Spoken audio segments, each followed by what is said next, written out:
Dr. Hingtgen, we've reached out to our NF community, and we've got a question involving schwannomatosis. Sandy from Texas has a son named Dustin who suffers daily all over skin pain, sharp shooting pains, headaches, testicular pain, and more. He's tried a plethora of medicines. Do you have any recommendation or any ideas in regards to how to handle this pain? Well, so that's actually a very significant problem in many forms of neurofibromatosis, but especially in schwannomatosis. And the problem is in treatment modalities is that we don't understand the reasons why, from a cell biology standpoint, why people with neurofibromatosis or schwannomatosis experience these extreme pains. That's research that lots of people, including my laboratory, but other people throughout the world, are trying to understand better. And in fact, we really don't understand a lot about other forms of chronic pain that aren't associated with neurofibromatosis. And so it may seem oftentimes when we're trying to treat the pain that's associated with neurofibromatosis or schwannomatosis like we're just using trial and error, and we just have a list of medications and we go down the list of medications. And some of them have very bad side effects, but we found from experience that going through that list of medications, we can sometimes find things that make some sort of impact. And so, and when those medications fail, or when the side effect profiles, when the side effects outweigh the benefit of the medications themselves, then there are sometimes more extensive interventions that can occur. And those can be things like giving pain medication actually into the area around the spinal cord with pumps that are implanted, or there are stimulator devices that can be placed into the spinal cord that somewhat scramble the pain signal so it cannot get to the brain, which is where we actually process that information as pain. Those things can be somewhat helpful.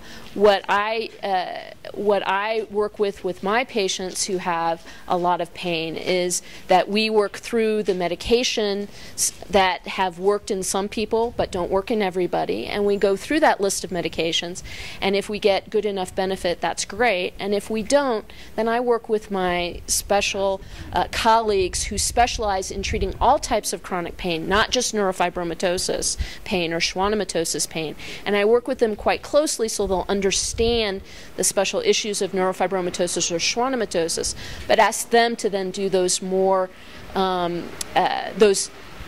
next level of interventions that I talked about, like the spinal cord stimulators or the medication into the spinal cord area. Dr. Hingtgen, we have a rather specific gene question here, and I'm just going to read it because I do not have an MD at the end of my name or PhD. Is it possible that NF or schwannomatosis patients have a SCN9A gene or sodium channel mutation? So actually that's a very good question. One of the things that we've been looking into, particularly in relation to neurofibromatosis type 1, is are there changes in sodium channels that are affecting how the sensation neurons that handle pain sensation work. And we actually have some data that we've developed from mouse models of neurofibromatosis type 1 that show that mouse sensory neurons, the neurons that carry the pain information, that they actually do have more activity of their sodium channels, and they actually have a different number of different subtypes of sodium channels. Now, there are specific sodium channel mutations that occur in humans. Some of those sodium channel mutations reduce pain, and some of those sodium channel mutations increase pain. We have not looked at that in human populations, but it is something that we have on the list of things to try because of our work that we have done looking in the animal models. So that's actually a very good question, and I would say stay tuned for that.